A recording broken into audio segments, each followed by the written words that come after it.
Good morning, everyone. John Doyle from OptixEQ. Today, I want to take a look at my race of the day is Churchill Downs Race 8 on the turf. It's for 3-year-olds and up, fillies and mares. That was an interesting race. I mean, when you first look at it, you look at the plot fit, it's red. So it's hard to kind of trust that plot. It looks weird, right? The plot just kind of looks weird. You got the 7 horse, who is the early pace horse, all the way to the left. Now that's good. That's again, this horse has got a looks like an early pace advantage, not so much, and she's lightly raced, but not so much on the second call. That's why you see all these other horses above her. But sometimes if a horse like this could get loose on the lead and back them up, you can see she in her turf surface distance plot, she has a square, so she could kick. So something to look at. I mean, when we get to the grid, you're going to see some of the negatives on her, but just something to consider when you look at the day and see how races are playing off on the turf. Maybe this horse potentially does that. Now, with Luis Saez on the 3, she could be applying pressure to that 7, so maybe she doesn't get loose, but just something to watch, okay? The other horses, the 1 and the 2, look pretty good on both plots. They're horses that probably could save ground, stay close enough, and then kick. So to me, just on the plot, even though it's a red plot, not completely trusting those 2 look good. The 1 is the morning line favorite. Some things I like about that horse, some things not. We'll get into a little bit more. Yeah, so let's go to the grid. And I'm going to show you a couple other things new with the new platform too, so that you kind of could get familiar with them. First of all, we got this toggle columns. So if you want to just take some columns that you don't necessarily want to view and make this thing a little bit more manageable for you, go right ahead. Okay. Some are turned off by default too. So if you want to turn on run up and temporary rail, go at it. So just something to look at there. Okay, so the first thing I want to do, let's look at the 1, because the 1 looked like a horse that could sit and pounce.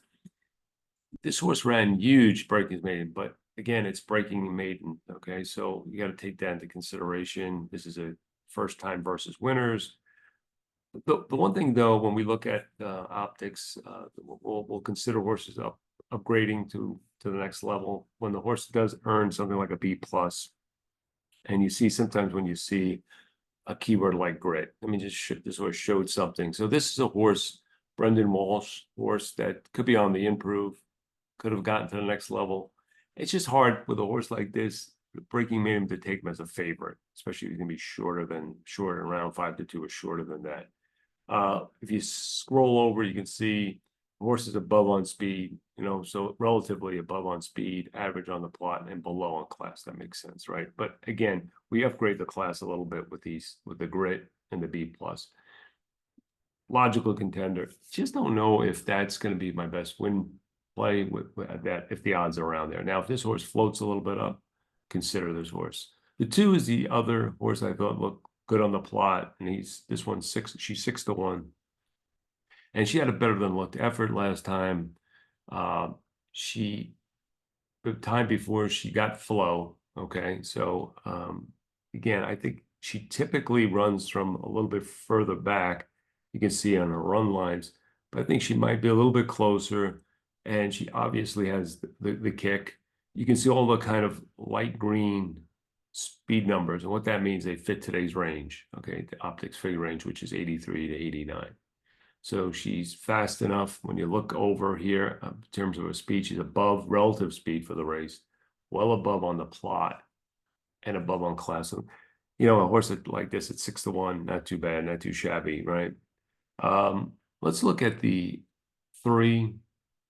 You can see this horse just from a figure standpoint, out of range in terms of but that was all those races are 2-year-olds, so you got to take that with a grain of salt. But this horse is changing barns, average on speed, plot, and class relative, right? So they want to show you too between what the speed, plot, class is versus, man, you see a horse that maybe, well, how could it be average on speed if you got these low figures and all red?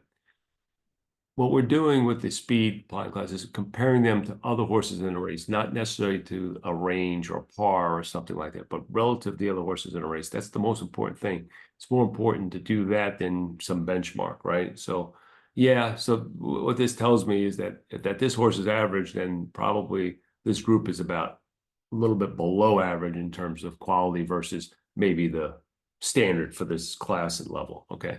But this horse, you gotta forgive this horse a little bit on the speed figures, especially because these were all earned as a 2-year-old. I don't know what horse is coming back. May show speed. Obviously, thought highly of this horse, put in a grade 2.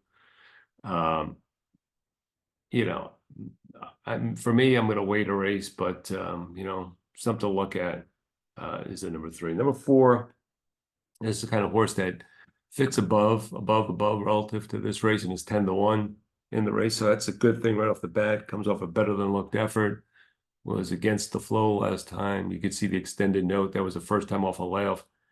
This horse obviously fast enough to compete at this level. Really not a lot to knock.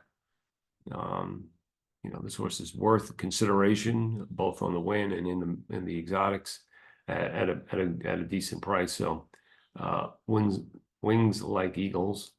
The 5 horse. This is kind of a young improving horse. Again, another horse they thought well of her by putting her in her second race in a grade 2, and she ran okay. It's a competitive race. That's why when you look at this race, I would really let price dictate where you want to go. This horse, the only knock on this horse below on the plot. Okay. So that's something to look at. But another horse that's well above on class with this drop, being that this horse is already competing in grade 2, had some trouble in that grade 2.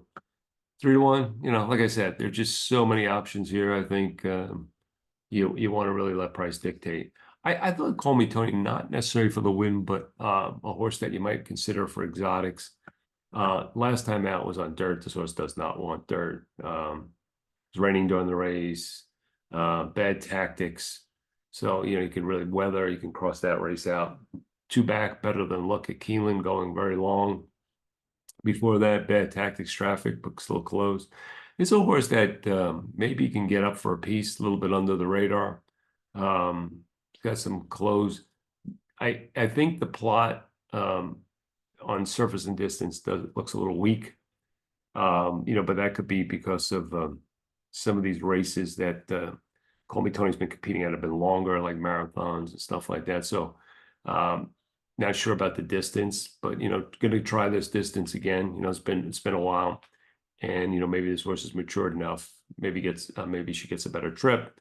She's going to be a big price, so maybe a horse you want to look for underneath at a big price.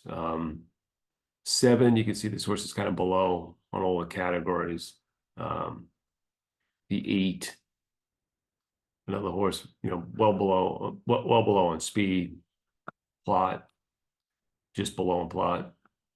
The 9 looks like this horse might, looks okay on the plot. I think it was the standard plot, but not so much overall average. So I don't know, maybe another horse you might want to look at for an underneath position, but maybe not on top. And then the 10, just this just a little concerned about lightly raced below on plot and class. So I mean, I just kind of went quickly over some, but this is a race where I think you want to kind of look at price, and the 1 is a legitimate contender, the 2 is, the 4 is, and I think the 6 is, and the 5 is, but I'm just less, again, I think if the 1 and the 5 get over bet, I'm kind of looking at the 2 and the 4 for a win, and maybe trying to catch the 6 in the deep parts of the exotic. Okay. But yeah, if you have any more questions about optics and the changes, I think you'll just find it a lot easier to work with once you get used to it. I mean, I just think and we're going to keep tweaking it, and we're going to look to improve some other things. We've built a good base now so that we can build upon it. And so we feel confident that, the changes that we make, really, I mean, a lot of it has to do with feedback from me because of my bigger users of our own product, and people on our team are. So, yep, sometimes we argue what should be in, what should be left out. But overall, I think we're headed toward improvement. And I also wanted to point out, when you click the logo and go back to the selector page, if you scroll down, always take a look at the bottom, because this is where I'm going to put some of these videos so you can just reference them. And if you want to contact us, you can contact us and not have to go back to the home page. If you want to go back to the home page, you do that. Just click the home page. But again, at any time you want to get back to wherever you were, you just arrow back. Okay. Thanks for listening and hope you have a great day. I'll probably be doing something on the weekend, like a video green report. So stay tuned for that. And also, make sure you're looking at the home page here, the selector page down below, and you'll see if there's a video. So thanks for listening.